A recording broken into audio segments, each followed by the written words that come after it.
Hello friends, आज हम बात करने जा रहे हैं हॉस्पिटल रिलेटेड कुछ फुल फॉर्म के बारे में जो डॉक्टर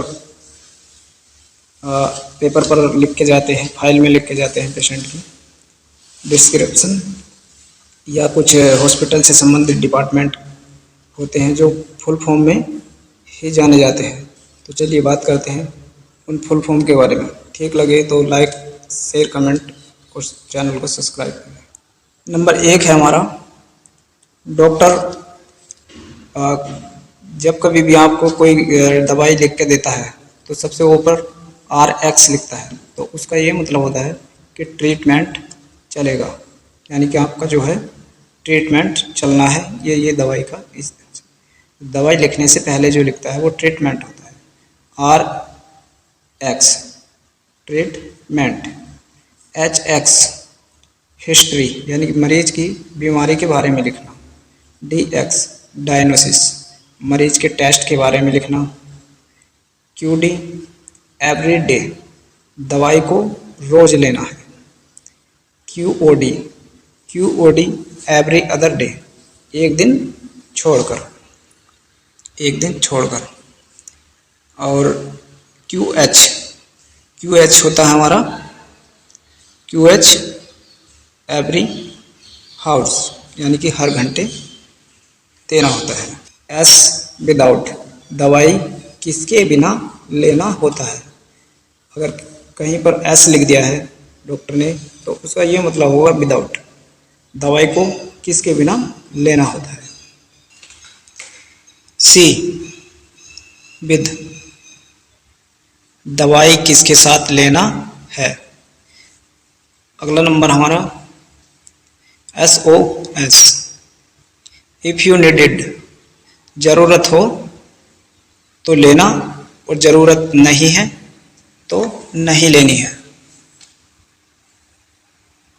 AC होता है हमारा B4 खाना खाने से पहले। PC का मतलब होता है आफ्टर मील्स खाना खाने के बाद। BID ड्रिप्स डे दवाई दिन में 2 बार लेना है। TD 3 टाइम्स यानी कि दिन में दवाई को 3 बार लेना होता है। QID 4 टाइम इसका मतलब है दवाई में 4 बार लेना होता है, यानी कि दिन में 4 बार दवाई को लेना होता है। आगे हमारा है OD 1 टाइम यानी कि दिन में 1 बार। अगला TW 2 वीक यानी कि हफ्ते में 2 बार, हफ्ते में हम 2 बार ले सकते हैं उस दवाई को। QS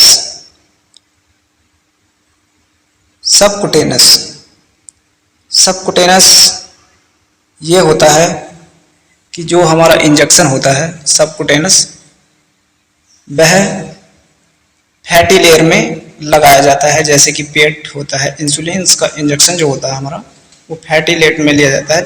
नाभि के चारों ओर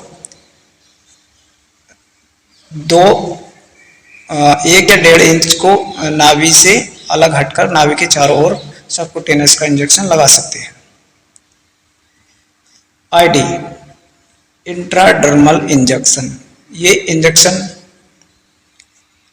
इंट्राडर्मल इंजेक्शन जो होता है वो किसी टेस्ट करने के लिए लगाया जाता है हमारी स्किन की दूसरी लेयर में।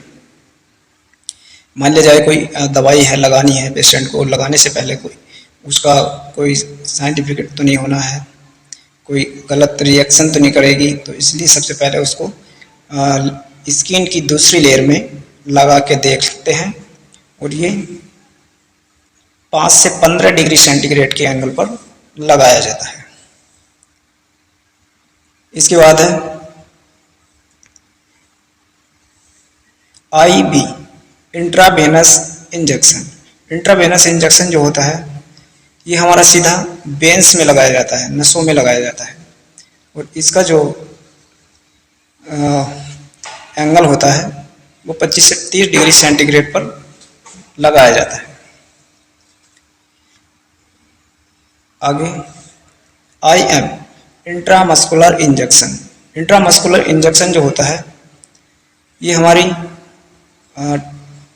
टिश्यू में लगाया जाता है।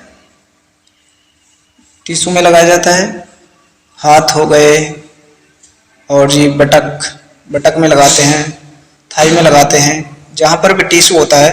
अगर हाथ में लगा रहे हैं हम पौधे के ऊपर यहाँ पे, तो 3 यहाँ से सर्वाइकल कॉलर बोन से 3 अंगल नीचे यहाँ पर ध्यान देना है कि बोन में नहीं लगना, यहाँ पर हम इसको लगाते हैं।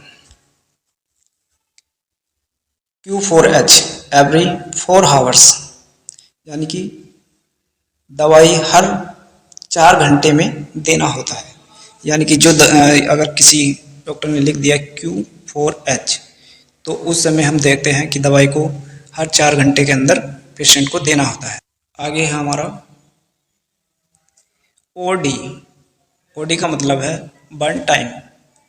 वन टाइम दवाई दिन में 1 बार। उसके बाद हमारा फर्स्ट TSF 1 ट्रेसपोन 5 ml दवाई देना है। RTX रेडियोथेरेपी देते समय। CTX का मतलब होता है कीमोथेरेपी देते समय। फिर है IX इंडिकेशन मरीज की सुझाई। उसके बाद है CX कॉम्प्लिकेशन होते हैं कि मरीज को क्या दिक्कत है। उसके बाद बायोप्सी BX बायोप्सी करते समय। आगे देखेंगे। अब आ जाएंगे कुछ डिपार्टमेंट के नाम, हॉस्पिटल रिलेटेड डिपार्टमेंट। जैसे कि आपने सुना होगा ICU। तो ICU को हम जो बोलते हैं इंटेंसिव केयर यूनिट। उसके बाद CICU surgical intensive care unit. MIC होता है हमारा medical intensive care unit. NICU newborn intensive care unit. OT का मतलब होता है ऑपरेशन थिएटर, जहाँ पर ऑपरेशन होते हैं। OPD आउटडोर पेशेंट डिपार्टमेंट, जहाँ पर बाहर से ही पेशेंट ओनली अपना ट्रीटमेंट कराने के लिए आते हैं। और IPD का मतलब होता है इंडोर पेशेंट डिपार्टमेंट, जो हॉस्पिटल में रहकर अपना इलाज करा रहे हैं भर्ती होकर।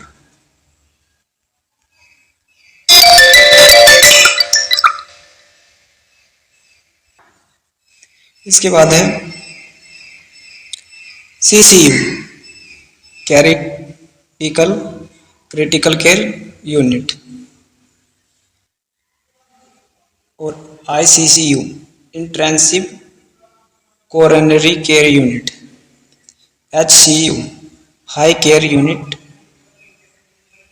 और फिर है ECG इलेक्ट्रोकार्डियोग्राफी, जहाँ पर हमारा ECG होता है हार्ट से रिलेटेड जो ECG होता है, वहाँ पर इलेक्ट्रोकार्डियोग्राफी बोलते हैं उसको, जो रिदम देखी जाती है हार्ट की। आई होप आपको ये वीडियो अच्छी लगी। अगर अच्छी लगी, ठीक लगी, तो लाइक, कमेंट और शेयर कीजिए।